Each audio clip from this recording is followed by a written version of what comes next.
आज मेरे द्वार पर मधुमास आया।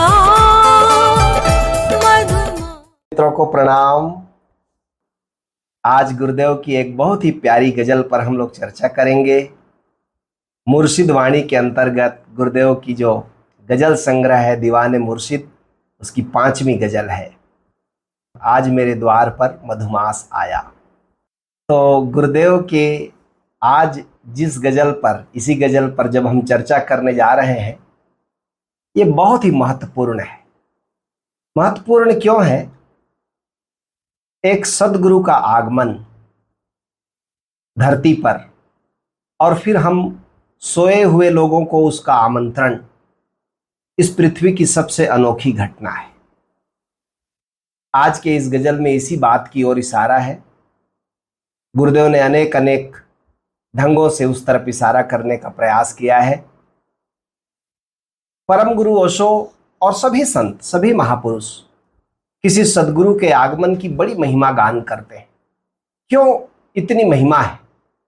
स्वयं परम गुरु ओशो ने यारी साहब पर जब प्रवचन किया तो उन्होंने कहा कि एक सद्गुरु का आगमन कितना महत्वपूर्ण है। कहते हैं ओशो काव्यात्मक पंक्तियों में कि दिल में नए अरमान बसाने का दिन आया, गुंचे की तरह दिल को खिलाने का दिन आया, फूलों की तरह हंसने हंसाने का दिन आया, बादल की तरह झूम कर छाने का दिन आया, मुस्कान की बरखा में नहाने का दिन आया। ऐसा उत्सव, ऐसी उमंग धरती पर आती है जब एक सद्गुरु का आगमन होता है। परम गुरु ओशो कहते हैं कि एक बुद्ध पुरुष का जन्म इस पृथ्वी पर परम उत्सव का क्षण है। क्यों? मनुष्य, साधारण मनुष्य तो बहुत आसानी से सब जगह मिल जाएंगे, लेकिन बुद्धत्व चेतना का कमल है।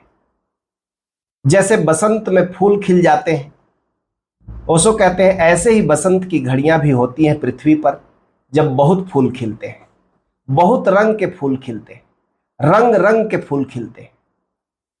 और ओशो थोड़े उदास होकर कहते हैं कि वैसे बसंत पृथ्वी पर आने कम हो गए क्योंकि हमने बुलाना बंद कर दिया। वैसे बसंत अपने आप नहीं आते, आमंत्रण से आते। अतिथि बनाए हम उन्हें तो आते, आतिथेय बने हम उनके तो आते। बाहर का बसंत है, अभी गर्मी का मौसम है, सब तरफ फूल खिल रहे हैं, लेकिन ओशो कहते हैं बाहर का, प्रकृति का बसंत तो जड़ है, आता है जाता है, लेकिन आत्मा के बसंत तो बुलाए जाते हैं तो आते हैं। हमने बुलाना ही बंद कर दिया, हमने पुकारना ही प्रभु को बंद कर दिया। पुकारते नहीं प्रभु को, आता नहीं प्रभु, तो ओशो कहते हैं फिर हम पूछते हैं कि प्रभु है कहाँ, प्रमाण क्या है उसका? ओशो कहते हैं बिना बुलाए उसका कोई प्रमाण नहीं है, बिना उसके आए कोई प्रमाण नहीं है, और जब आता है तो बाढ़ की तरह आता है। एक प्रमाण नहीं, अनंत प्रमाण लेकर आता है, स्वतः प्रमाण होकर आता है। जिस व्यक्ति ने भी कभी उसे पुकारा है, पुकार खाली नहीं गई है। जब भी किसी व्यक्ति के जीवन में परमात्मा का आगमन होता है तो गीतों की झड़ी लग जाती है। देखते हैं आप हमारे समर्थ गुरुदेव को, हर वाक्य उनका गीत है, हर वाक्य उनका काव्य है। ऐसे व्यक्ति का ओशो कहते हैं श्वास श्वास गीत बन जाता है, उसका उठना बैठना संगीत हो जाता है, उसके पैर जहां पड़ जाते हैं वहां तीर्थ बन जाते हैं। और इसलिए गुरुदेव ने भी ऐसे क्षण में अपने हृदय की गहराइयों से गाया कि आज मेरे द्वार पर मधुमास आया, एक नए संकल्प का आकाश आया। गुरुदेव कहते हैं कि मित्रों, आज मेरे जीवन में भी वही बसंत का महीना आ गया, मधुमास आ गया, जिसकी जन्मों जन्मों से प्रतीक्षा थी। और इस बसंत के आगमन के साथ ही मेरे भीतर यह स्वर गूंजने लगा कि अब फिर एक बार हजारों लोगों के लिए एक नए अवसर का द्वार खुल रहा है, एक नया आकाश खुल रहा है, एक नए संकल्प का आकाश आया। सभी संत घोषणा करते हैं आकर के कि आओ इसका लाभ लो, अभी कुछ क्षण इस धरती पर बड़े सौभाग्य के क्षण है। कबीर साहब कहते हैं आनंद मंगल गाओ मोरी सजनी, भयो प्रभात बीत गई रजनी। ऐ सखियों, आनंद मंगल का गीत गाओ, ये बड़ा महत्वपूर्ण क्षण है। प्रभात का आगमन हो गया, काली रात बीत चुकी है। एक सदगुरु के आगमन के साथ प्रभात आ जाता है, काली रात बीत जाती है। ओशो कहते हैं जीवन इकट्ठा है, इस बात को हमको समझना होगा। आप सोचेंगे कि एक व्यक्ति बुद्धत्व को उपलब्ध हो गया, उससे मेरे जीवन में क्या फर्क पड़ेगा। ओशो कहते हैं नहीं नहीं, बड़ा फर्क पड़ेगा। जीवन इकट्ठा है, हम अलग थलग नहीं है, हम कोई द्वीप नहीं है, महाद्वीप है। हम एक ही जीवन के हिस्से हैं। अगर हमारे बीच में से कोई एक भी ऊंचाई पर उठता है तो उसके साथ हम भी ऊंचे उठते हैं, और हमारे बीच से कोई एक भी नीचे गिरता है तो उसके साथ हम भी नीचे गिरते हैं। ओशो कहते हैं कि हिटलर या मुसोलिनी के साथ हम भी बड़ी गहन दुर्गंध और पीड़ा का अनुभव करते हैं। बुद्ध और महावीर, कृष्ण और क्राइस्ट के साथ हम भी उनके पंखों पर सवार हो जाते हैं, हम भी उनके साथ आकाश का दर्शन कर लेते हैं। इसलिए ये बड़ा महत्वपूर्ण क्षण है। कहते हैं गुरुदेव गजल की अगली पंक्तियों में कि बंद रखना नहीं यारों खिड़कियां अपनी। कहते हैं कि ये जो मैं तुम्हारे लिए आत्मा के हिमालय से एक नया वातास लाया हूं, मैं हिमालय से नया वातास लाया। बंद रखना नहीं यारों खिड़कियां अपनी, मैं हिमालय से नया वातास लाया। ये जो आत्मा की हिमालय से एक नई वातास, एक शीतल मंद सुगंधित हवा का एक झोंका लेकर आया हूं, ये आत्मज्ञान ब्रह्म ज्ञान क्या है? यही नया वातास है, ये नई हवा है। गुरुदेव कहते हैं इसे अपने हृदय में स्थान देना, इसे अपने भीतर प्रवेश करने देना। अपनी खिड़कियों को हृदय की बंद मत कर लेना, क्योंकि बहुत दुर्भाग्य के क्षण भी लोगों के जीवन में आते हैं। सदगुरु मिल भी जाए तो लोग अपने हृदय की खिड़कियां बंद कर लेते हैं। लोग छोटे छोटे अहंकार के पर्दे लगाकर अपनी खिड़कियां बंद कर लेते हैं। कोई ज्यादा पढ़ लिख गया, किसी ने पीएचडी कर लिया, या कोई बड़े पद पर पहुंच गया, या किसी ने शास्त्र घोंट कर पी लिया है। बस छोटे छोटे अहंकार के पर्दे, और अपने को रोक लेते हैं सदगुरु के सामने जाने से, सदगुरु के पास झुकने से, सदगुरु ने जो मदिरा ढाली है उसको पीने से अपने को रोक लेते हैं। इसलिए गुरुदेव कहते हैं कि अपनी हृदय की खिड़कियों को बंद मत करना, मैं एक नया हिमालय से बातास लेकर तुम्हारे लिए आया हूं। कबीर साहब कहते हैं क्या पढ़िए क्या गुनिए, क्या वेद पुराना सुनिए। ऐ पढ़े लिखे लोगों, ये बाहर के पढ़ने लिखने से क्या होगा, वेद पुराण को रट लेने से क्या होगा। पढ़े सुने क्या होई, जो सहज न मिलिया सोई। तुमने बहुत पढ़ लिख लिया, लेकिन उसको नहीं जाना जो जीवन का स्रोत है, उसको तुमने नहीं पहचाना जो हम सब का स्रोत है, उस सहज का ज्ञान नहीं पाया, तो ये पढ़ा लिखा सब दो कौड़ी का है। हरि का नाम न जपस गंवारा, क्या सोचे बारंबार। सोचते हो कि विचार से मिल जाएगा, बहुत किताबें पढ़ने से मिल जाएगा, तो तुम गंवार हो, तुम्हें पता नहीं है, तुमने हरि का नाम नहीं जाना है। कहते हैं कबीर साहब अंधियारे दीपक चाहिए, एक वस्तु अगोचर लहिए। उस अगोचर वस्तु को खोजो, भीतर के जो अंधकार है उसमें अपने बोध के दिए को ले जाओ। यही रामकृष्ण परमहंस भी कहते थे अपने शिष्यों को, हजार काम छोड़कर पहले वस्तु लाभ करो, पहले उसको जान लो, फिर बाकी चीजों को साधते रहना। अभी दूसरी चीजें मत पूछो, पहले तो वस्तु लाभ करो, तत्व ज्ञान को जानो। अंधियारे दीपक चाहिए, एक वस्तु अगोचर लहिए, और वस्तु अगोचर पाई, घट दीपक रहया समाई। तब अपने बोध के दिए को उस विराट अंतर आकाश में लीन कर दो, तादात्म कर लो, एक हो जाओ उसके साथ। कहे कबीर अब जानिया, अब जब जानिया तो मन मानिया। कबीर साहब कहते हैं मैंने ऐसे ही करके जाना, और तब मेरा मन राजी हो गया, शांत हो गया। तब मन को भी पता चल गया कि यही मेरा असली स्थान है। लेकिन मुश्किल तब खड़ी हुई कि अब मैं तो जान गया, मैं तो मान गया, लेकिन मन माने लोग ना पतीजे। लोगों ने अपनी खिड़कियां बंद कर ली। अब मैं लोगों को कहता हूं कि मैं जानता हूं, आओ बताऊंगा, तो लोग कहते हैं ये कबीर क्या जानेगा, ये जुलाहा का लड़का क्या जानेगा। अन्ना पतीजे तो क्या कीजिए। यदि आप अपनी छोटी सी खिड़की बंद कर लेते हैं अहंकार की, तो सदगुरु भी कुछ नहीं कर सकते, तब कोई महापुरुष भी कुछ नहीं कर सकता। बस थोड़ी सी हृदय की खिड़की खोल के रखनी है। चांद तारों से कहो सजदा करें, अब कोई धरती पर मसीहा खास आया। गुरुदेव कहते हैं कि सारे संसार में इस बात की घोषणा करो कि आज प्रार्थना का समय है, सजदा का समय है, कि धरती पर एक खास मसीहा आया है। लाखों लोग साधना करते हैं, उनमें से एक तो करोड़ों लोगों में, गीता में भगवान कहते हैं कि करोड़ों लोगों में कोई एक आदमी प्यासा होता है, करोड़ों प्यासों में कोई एक यात्रा करता है। करोड़ों यात्रा करने वालों में कोई एक उसे तत्वतः जानता है, और करोड़ों जानने वालों में कोई एक सद्गुरु होता है जो किसी दूसरे को भी जना सकता है। सबसे रेयर घटना है, सबसे दुर्लभ घटना है सद्गुरु। और कहते हैं इस बात को जितने लोगों तक पहुंचा सको पहुंचाओ, क्योंकि यह क्षण कब तक रहेगा कह नहीं सकते। ये बहुत सौभाग्य का क्षण है, एक सद्गुरु का आगमन हुआ है। इस बात को जितनी दूर तक फैला सको फैलाओ, क्योंकि ऐसा मौका बार बार नहीं आता। क्या होता है सद्गुरु के पास आकर? गुरुदेव कहते हैं आनंद गीता में कि दुख से यदि मुक्ति चाहते हो तो किसी बुद्ध के चरण गहो। दुख मुक्ति का और कोई रास्ता नहीं है, और कोई मार्ग नहीं है। दुख से यदि मुक्ति चाहते हो तो किसी बुद्ध के चरण गहो, अष्टांग मार्ग को अपनाओ, बुद्धम शरणम गच्छामि कहो, किसी बुद्ध के शरण जाओ। भज बुद्धम शरणम गच्छामि, भज संघम शरणम गच्छामि, भज धम्मम शरणम गच्छामि, भज ओसो शरणम गच्छामि। बुद्ध के शरण जाओ, संघ के शरण जाओ, धम्म के शरण जाओ। यही दुख मुक्ति का मार्ग है, और एक सद्गुरु यही मार्ग लेकर आता है। इसलिए गुरु अर्जुन देव जी महाराज कहते हैं कि सर्व सुखा का दाता सद्गुरु ताकि सरणी पाइए। गुरु केवल दुख हरण करने वाला नहीं है, वो सुख का दाता भी है।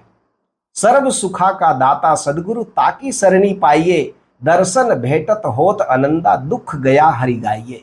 सारा दुख चला जाता है, सब सुख आ जाता है सद्गुरु के दर्शन मात्र से, सद्गुरु के शरण आने मात्र से। कहते हैं इसलिए भाइयों हरि रस पियो भाई, नाम जपो नामो आराधो, गुरु पूरे की शरणाई।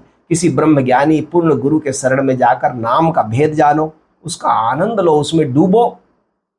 कहते हैं तिसई परापत जिस धुर लिखिया सोई पूर्ण भाई। पूर्व जन्मों में थोड़ा भी पुण्य जिसने किया है वही इस जीवन में किसी सद्गुरु के चरणों में बैठने का सौभाग्य पाता है।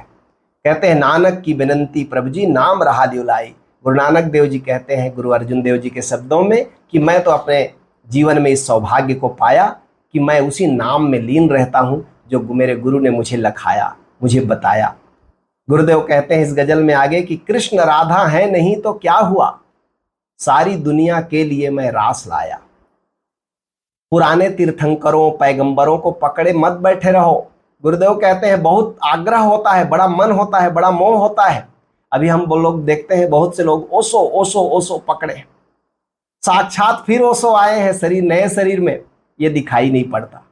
ये बड़ा मुश्किल है। पुराने को पकड़कर बैठना आसान है, लेकिन कहते हैं गुरुदेव कि जब भी कृष्ण राधा नहीं है तो क्या हुआ, जब भी कोई सद्गुरु दुनिया में आया है वह एक नया रास लेकर आया है। हर सद्गुरु कृष्ण है, हर सद्गुरु कृष्ण है और हर साधक राधा है। इसलिए गुरुदेव कहते हैं आओ मैं तुम्हें रास का निमंत्रण देने आया हूं। इस रास को चूको मत, क्योंकि आदत चूकने की बन जाए तो फिर हर बार चूका जा सकता है, फिर आगे के जन्मों का भी कोई ठिकाना नहीं है। और असली बात तो सद्गुरु है नहीं ठाव का मूल्य बहुत। गुरुदेव कहते हैं आनंद गीता में, है नहीं ठाव का मूल्य बहुत, हो जहां राम है अवध वहीं। मंदिर मस्जिद गुरुद्वारा क्या यदि बजा प्रेम का शब्द नहीं। क्या मंदिर क्या मस्जिद क्या गुरुद्वारा यदि वहां प्रेम का शब्द नहीं बजता, प्रेम की तरंगे वहां नहीं गूंजती, प्रेम की तरंगे नहीं फैलती, तो वो क्या फर्क पड़ता है कि वो मंदिर है कि मस्जिद है कि गुरुद्वारा है। जहां सदगुरु है वही वृंदावन है। मीरा संग चलता गोपाला, रिंदों से बनती मधुशाला। अरे पियक्कड़ों से मधुशाला बनती है। मीरा के संग गोपाल चलते हैं, जहां प्यास उठती है वहां प्यास बुझाने वाला गोपाल आता है। रामत्वम शरणम गच्छामि, भज ओसो शरणम गच्छामि। नहीं तो लोग गीत गाते रहते हैं कि कब आएंगे। वादा किया था भगवान कृष्ण ने, यदा यदा हि धर्मस्य ग्लानिर्भवति भारत अभ्युत्थानम अधर्मस्य तदात्मानं सृजाम्यहम्। मैं आऊंगा जब जब धर्म की ग्लानि होगी।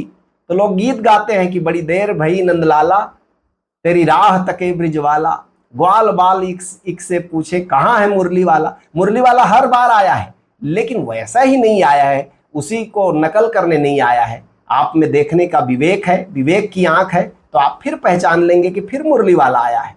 तीर्थंकर से तीरथ वरना है सकल भूमि गोपाला की। कोई तीर्थंकर है तो तीर्थ है, और नहीं है तो फिर क्या का तीर्थ। कहते हैं गुरुदेव आनंद गीता में, तीर्थंकर से तीर्थ वरना है सकल भूमि गोपाला की। ब्रज की महिमा तब तक ही है जब तक क्रीड़ानंद लाला की, जब तक कृष्ण वहां थे तब तक उसकी महिमा थी। हो जहां कृष्ण द्वारिका वहीं, हो जहां पुष्प वाटिका वहीं, अथ पुष्पम शरणम गच्छामि भज ओसो शरणम गच्छामि। उस फूल को देखो जो अभी अभी खिला है, जिसकी सुगंध अभी बिखर रही है, पुराने फूलों को पकड़ के मत बैठे रहो। ये गुरुदेव हम लोगों को चेताते हैं, जगाते हैं। और कहते हैं गुरुदेव इस गजल की अगली पंक्ति में कि दोस्त या दुश्मन भला किसको कहे, कर गया बदनाम जो भी पास आया। ये हर सदगुरु के साथ घटता है। गुरुदेव कहते हैं किसको मैं दोस्त कहूं या किसको दुश्मन कहूं, क्योंकि जो भी निकट आया उसी ने बदनाम किया। और उसका कारण है कि सदगुरु की चैतन्यता इतनी ऊंची होती है कि उनके पास जाकर ही हमें अपने बौनेपन का एहसास होता है, और अपने बौनेपन को मिटाने के बजाय हम गुरु को ही बौना करने में जुट जाते हैं। ये असंभव है, ये हो नहीं सकता, क्योंकि तो गुरुदेव ने तो अपना चीज पा लिया, लेकिन शिष्य अपनी अज्ञानता में गुरु से द्रोह कर बैठता है। इसलिए गुरुदेव कहते हैं किसको दोस्त कहें, किसको दुश्मन कहें, जो भी निकट आता है वही बदनाम करता है। और ये हर सदगुरु की नियति है, चाहे सुकरात हो कि मीरा हो, ओशो हो कि कृष्ण हो कि महावीर हो कि बुद्ध हो, सभी सदगुरुओं के साथ ये हुआ है। और इसलिए गुरुदेव कहते हैं कि मैं तुम्हें आमंत्रण दे रहा हूं, एक नया आमंत्रण लेकर अभी अभी आया हूं। कामिल मुर्शिद ने बताया इल्मे फानी, मेरे गुरुदेव ने मुझे बताया कैसे उस ज्ञान को दिया जिसमें कैसे व्यक्ति अपने अहंकार को खोता है। फना हो जाने का राज कैसे गुरुदेव ने प्रकट किया। कहते हैं मेरे सदगुरु ने, मेरे कामिल मुर्शिद ने, मेरे पूर्ण गुरु ने मुझे मिटने का ज्ञान दिया, इल्मे फानी दिया। और यह जो मिटने का ज्ञान दिया, यह ऐसा अद्भुत है कि जो व्यक्ति मिट जाता है वही खुदा हो जाता है। और कहते हैं गुरुदेव ऐसे ही मुझे स्वयं ही परमात्मा स्वरूप का, मेरे स्वरूप का बोध हुआ। यही मनुष्य जीवन की सार्थकता है। और गुरुदेव हम सबको इसी के लिए आमंत्रण दे रहे हैं कि आओ मित्रों, ये खुदा होने का समय है। कबीर साहब के एक पद में मैंने पढ़ा कि विज्ञानी सुन सदगुरु की बानी। कहते हैं यह पढ़े लिखे लोगों, ऐ विज्ञान विशारद लोगों, ऐ तथाकथित शास्त्री लोगों, किसी सदगुरु की वाणी सुनो। मेरे जीवन में मैंने सदगुरु की वाणी सुनी। कबीर साहब के गुरु थे रामानंद, रामानंद जी ने वो वाणी दी, वो ज्ञान दिया कबीर साहब को। तो कहते हैं सुन सदगुरु की वाणी, जही प्रताप हम भय विरागी, त्याग सकल कुलकानी। सारे मोह माया छोड़कर हम कैसे वैराग्य को उपलब्ध हो गए। ये महिमा है सदगुरु की वाणी की। सदगुरु की वाणी सुनो। और देखिए ये बात, ये पंक्तियां बड़ी हम लोगों को मदद करेंगी। कबीर साहब खुद कहते हैं पहले बहुत दिनों तक भटके, हम खुद भटके। कबीर साहब जैसे परम ज्ञानी संत कहते हैं मैं भी भटकता रहा, सुन सुन बात बिरानी। अलग अलग लोगों की, अलग अलग पढ़े लिखे लोगों की बातें सुनकर मेरा भी दिमाग खराब हो गया था, मैं भी भटक रहा था। पहले बहुत दिनों तक भटके, सुन सुन बात बिरानी, अब कुछ उर में पुण्य भये, फिर आदि कथा सहदानी। पूर्व जन्मों की कुछ कमाई और ऐसा संयोग कि अब धीरे धीरे हृदय में स्थिरता आई जब मुझको गुरु मिले। कहते हैं गुरु के मिलने पर क्या हुआ, हृदय अमीरस भरत ताल जहां। अब मेरे हृदय का ताल, हृदय का सरोवर अमृत रस से मेरे गुरुदेव ने भर दिया। शब्द उठे आसमानी, जहां नाद की गूंज हो रही है, आसमानी शब्द हो रहा है, उसको मैंने सुना। गुरु की कृपा होए तब पावे परम धाम निर्वाणी। कहते हैं कबीर साहब यदि गुरु की कृपा हो जाए तो परम धाम मिलता है, तो निर्वाण मिलता है। इसलिए ऐ विज्ञानियों, सदगुरु की वाणी सुनो। यही गुरुदेव कहते हैं कि फिर एक मसीहा खास आया है। आज मैं फिर वही एक नए संकल्प का आकाश लेकर तुम्हारे लिए आया हूं। अभी चूको मत, खिड़कियां बंद मत करना। बहुत ही सुंदर, बहुत ही प्यारी गजल, बार बार मनन करने योग्य, बार बार चिंतन करने योग्य।